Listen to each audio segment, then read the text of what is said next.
Now, we are all aware about the alarming situation which is going on, and we know that in modern present time there is a huge threat for the various types of living organisms, and that is biodiversity. So, today our discussion will be on threat and conservation of biodiversity. When we are reading threat, we must know how to conserve them. So, threat and conservation of biodiversity will be the topic for today. Loss of biodiversity. Now, the prime reason for the loss of biodiversity is the loss of habitat, which may occur due to deforestation, due to the destruction of the wetland for pollution and other reasons for drainage, due to development like industrialization here, and so all these are the, and this fragmentation of habitat. So all these are the reasons why there is loss of the habitat, and that is the prime reason for the loss of biodiversity. Now we will discuss certain instances for this loss of biodiversity. Clear? There are certain instances are there which will have an idea, by which we will have an idea of the loss of biodiversity which is occurring in the present state. Now, colonization of tropical Pacific islands. Clear? This tropical Pacific island, they have been colonized by human, and that caused extinction about 2,000 bird species. Clear? So when these tropical Pacific islands are colonized by human being, that cause a extinction of 2,000 bird species. Now 15,500 species are in verge of extinction. Clear? Are in threat of extinction. Now 31%, you can easily understand what is the condition. 31% of the gymnosperms, clear, 32% of the amphibians, then 12% of the bird species, and 23% of mammals. All these are in threat of extinction. And now some names of some recently extinct species, like you can see dodo bird of Mauritius, quagga of Africa, thylacine of Australia, Steller sea cow of Russia, clear, and the various tiger species like Bali, Java, and Caspian tigers. All these are in very extinct, very recent times. So all these have been extinct in a very recent time. So see what is the condition. Clear? We are going to. What are the results of this loss of biodiversity? Already we have discussed. It causes the decrease in the plant production. Obviously, the environmental disturbances, there will be more effect of environmental disturbances, and increased variability in the ecosystem process, like plant productivity, water use. There will be huge variation in these processes.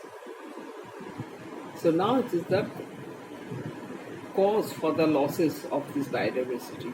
Already we have discussed that there is a huge loss in the biodiversity, especially in the recent times. So let us find out what are the causes. So four major causes have been depicted. Number one is the loss of habitat and fragmentation. Clear? Now, loss of habitat and fragmentation. What do you mean by habitat? Habitat is a home, or habitat is the most comfortable area where an organism can live. So they breed there. Clear? So if the habitat is lost, so suppose our home is lost, then what will happen? It will be a big threat for us, for our survival. So similar thing occurs when we there is loss of the habitat, the organism faces a big threat for their survival. Clear, and it is the most primary cause for the extinction of a species. Now, it is seen that earlier about 14% of the land area was covered by the tropical rainforest. Clear, tropical rainforest, but now it is on earth, but now it has only 6%. So now this tropical rainforest is only 6%. So it is now only 6%. Clear. Now, one of such instance we can discuss in Amazonian rainforest. Amazonian rainforest is called lung of the planet because it is the most green, most densely green area where from by photosynthesis huge amount of oxygen is released in the atmosphere, and so this acts as a lungs for the planet. But now, what is the scenario today? If we go on for the today's scenario of the Amazonian rainforest, we'll find that a huge part of the Amazonian rainforest has been cut for what for? For soybean cultivation, and also for conversion. They are converted to grassland because this grassland is required for the raising the beef cattle. Clear, the cattle which are used for beef. Okay, and there to this huge grassland provides the food for this cattle. And very recently we have already also seen that how it has burnt. Clear, and it is also we know that it was thought that it may have been the burnt has been artificially caused to create more grassland and all. So this is the condition. And now the large site habitats, another thing is there, the large site habitat is broken down. Now what is with it is broken down for making roads, so if we can build a road through the forest, so it may be we may save our time. Clear, so there are many various canals are sometimes drawn through the forest, and so there's large site habitat is fragmented. Now this causes a huge threat to the organism like tiger, lion, who take a very large area for their survival. Clear, they require large territories. And another one, the migratory organism, the organism which have the migratory habitat, they also suffer a lot, and that causes the extinction of this type of organisms. Now, another cause of the loss of habitat is the over-exploitation. Now, if we go on for using any organism without properly nurturing them, without having proper provision for their production, then what will happen? A time will come that these organisms will surely going to extinct. So same thing happened here. Due to over exploitation, there are extinction of many type of species like Steller sea cow, passenger pigeon, marine fishes. Now what we do in the marine fishes, we don't cultivate it, we don't culture it, we just capture the marine fishes. So if this is over exploited, if we go on capturing without any indiscriminately, without any limitation, then a time will come, obviously these fishes will be extinct. So this is another cause. Now next is the alien species invasion. Now what are alien species? Alien species are the exotic species, that means which are not native to that particular area. Those species are called alien species. Now these alien species normally do not have any consumer in that particular area. When you bring some exotic species in a particular area, they don't have any consumer there, because this is absolutely new. No, this is not a food for any of the organisms which are present here, because this is absolutely a new species. So what happens? But these species can use the others as their food, and as a result, this alien species does not generally, as they don't have any consumer, they grows unlimitedly, but they causes harm or the decrease of the species which are present there and use the food there. Like Nile perch. Nile perch, when it is introduced in the Lake Victoria, clear. So it is an alien species in the Lake Victoria of the East Africa. It caused an extinction of ecologically unique assemblage of cichlid fish here in that lake. So Nile perch, it is an exotic in Lake Victoria. Clear, it has been introduced in Lake Victoria, and when it was introduced, it was seen that ecologically unique assemblage of cichlid fish was, there's extinction. They used them as the food, and ultimately it caused an extinction of this fish in the lake. Similarly, you can see very common plants like Parthenium, we all know. Here, Parthenium, which is carrot glass, lantana. We have seen colorful small flowers. Acornia, water hyacinth, all these are exotic to us. Clear? Parthenium, lantana, acornia, all these are exotic to us.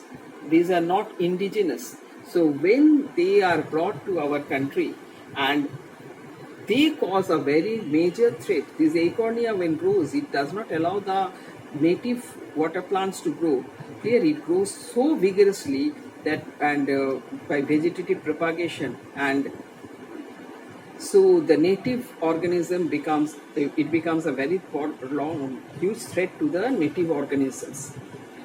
And another thing is that African catfish, another instance you can see, African catfish, Clarius gariepinus, clear, African catfish, Clarius gariepinus, for when they are introduced in the aquaculture, that causes threat to the fishes which are present in the Indian rivers. So you can see these exotic species, when are introduced in a particular area, they have a vigorous growth, they don't have proper consumer in that area, and finally they use the native species, and as a result the native species cannot compete with them, and they ultimately they are in threat of loss. Now next is a co-extinction. Co-extinction, the name already implies that extinction, one extinct, and along with that other will extinct. Clear? So this occurs where the two organisms are highly interdependent, like you can see host and parasite. If the host dies, the parasite which is living on the host obviously will die. So this is an obligatory condition. Now if we go on for this mutualism, the pollinators, clear, the pollinators which are there in the mutual relationship, clear. So they, in that case, there is a specific pollinator, and so if this pollinator dies, so obviously the plant, the flowers which it is pollinating, they will also die, because in mutualism this pollinator and the plant species have a very specific relationship. So if the pollinator is not present, somehow the pollinator becomes extinct, obviously the plant depending on it will also extinct. So this is how there is extinction of the two interrelated species, two extremely interrelated species. Now the next thing is, why should we conserve biodiversity? Clear reason for conserving biodiversity. There are various reasons for conserving biodiversity, which can be categorized into narrowly utilitarian, broadly utilitarian, and ethical reason. So narrowly utilitarian means when the economical aspects, when we are considering the economical aspects, we are getting so many things from the biodiversity, like food, firewood, resin, gums, dyes, tannins, wood. 25% of our drugs come from these various plants. 25,000 species of plants are used by the traditional for production of traditional medicines. So this is narrowly utilitarian, then broadly utilitarian, which we cannot measure by economically, but we have an immense importance, like oxygen. It is assumed that 20% of the oxygen on Earth's surface comes from the Amazon rainforest. Clear? So this oxygen, then if we consider the pollinators, if the pollinators were not there, so the whole various pollinators like bees, bumblebees, birds, and all these were not there, then the whole plants, what will happen to this huge plant diversity? So that is also very important. And there are aesthetic pleasures also. When we go to, so often we move to for different forests, sea coast, for a travel to this portion, clear, to enjoy the aesthetic beauty of the environment. So that is also very important. Even if we go into a garden, we feel very nice, because this is the aesthetic beauty of that nature. And another one is the ethical issue. That means every organism, right from microbes to human being, have the right to live. We are nobody to cause their extinction. Conservation can be, biodiversity can be protected. It's protecting its whole ecosystem, clear, or it can be done by various ways. Now there are two basic approaches. There is in situ and ex situ. That means inside a living inside the natural habitat, and ex situ is outside the natural habitat. Two basic approaches. So in situ is within the natural habitat. When an organism is conserved within its own natural habitat, then it is called in situ conservation, and when they are taken out somewhere else, they are conserved, it is called ex situ conservation. Now in situ conservation, there may be biodiversity hotspot can be considered as for in situ conservation. There are various protected areas for in situ conservation. You can have biosphere reserve, clear, we can have national parks, we can have wildlife sanctuaries, we can have sacred groves. These are the conditions. These are all in situ conservation, where the natural habitat is maintained, and there only these organisms are conserved. Now if we go on for the ex situ conservation, that means conservation outside their natural condition or natural habitat, then we can have protection of threatened species and protection of the gametes. So it can be of two types, either protection of the threatened species itself on, or you can protect the gametes, wherefrom you can produce the new species, new organism of that species. And so these may be zoological parks, botanical gardens, wildlife safari parks, and this may be the tissue culture or the gene seed banks or gene banks. Clear, there are various types of ex situ conservation.